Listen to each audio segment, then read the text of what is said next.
Hello, Roman Onigan with you. In the previous lesson we learned what horizontal triangles are. In this lesson we will deal with skewed triangles, so let's start. The skewed triangle differs from the horizontal in that both its generating lines have a slope in one direction, i.e. either up or down. Let me give an example of a skewed triangle for an upward market. Here we see that both generating lines of the skewed triangle are directed in the direction of the dominant trend, i.e. upwards. And this is a skewed triangle for the downward market. That is, in it the generating lines look in the downward direction.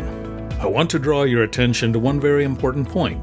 The generating lines of a skewed triangle always have a slope in the direction of the dominant trend.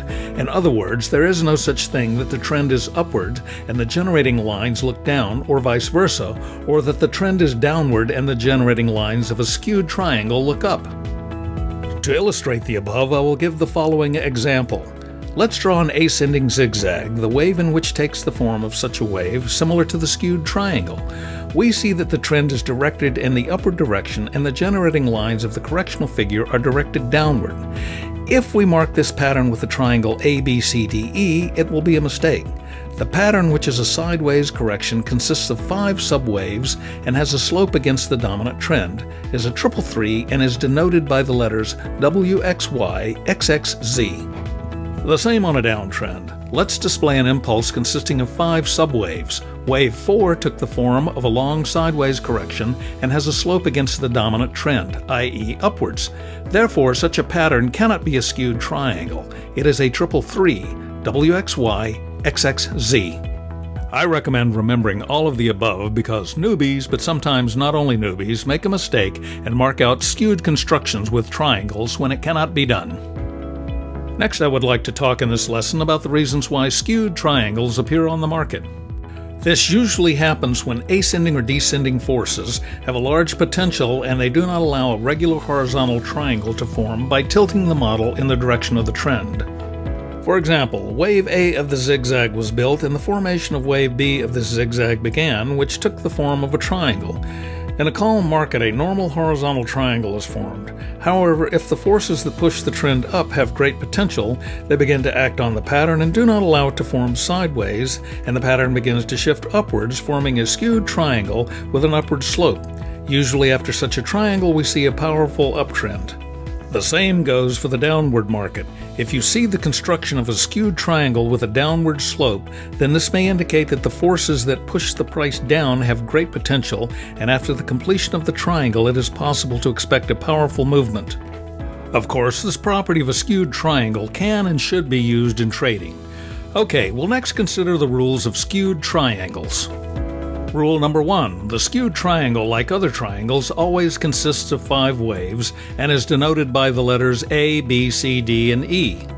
Second rule. The wave formula of the skewed triangle is as follows, i.e., all its subwaves are formed in the corrective mode. Wave B of a skewed triangle can be any wavelength relative to wave A, so we will not assign this to a separate rule, but I do recommend remembering it. Third rule, wave C of a skewed triangle is always less than the wave B. Fourth rule, wave D is always greater than wave C. And the fifth rule, the last wave of the triangle, wave E, is always less than wave D. Sixth rule, this rule we have already illustrated above. Generating lines always have a slope in the direction of the dominant trend. And the seventh rule concerns the location of the pattern. The skewed triangle is always located in the place of the next to the last wave in the higher order pattern. For example, in the position of wave B of a zigzag, wave 4 of an impulse, or wave XX of a triple zigzag.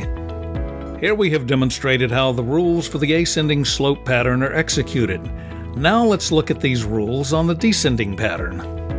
The descending skewed triangle also always consists of 5 subwaves, A, B, C, D, and E. All waves are formed in the corrective mode. Wave C is always shorter than wave B. Following rule, wave D is always bigger than wave C, and as for wave E, it's always smaller than wave D.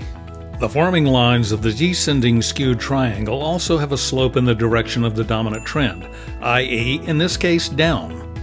As for the location of the pattern, it can be located at the position of the next to the last wave in a higher order pattern.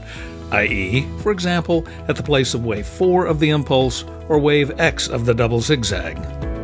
We have learned the skewed triangles, and I can congratulate you because we have considered all types of waves that exist in the market from the point of view of wave analysis. In the next video, we will bring together all the models to better remember them.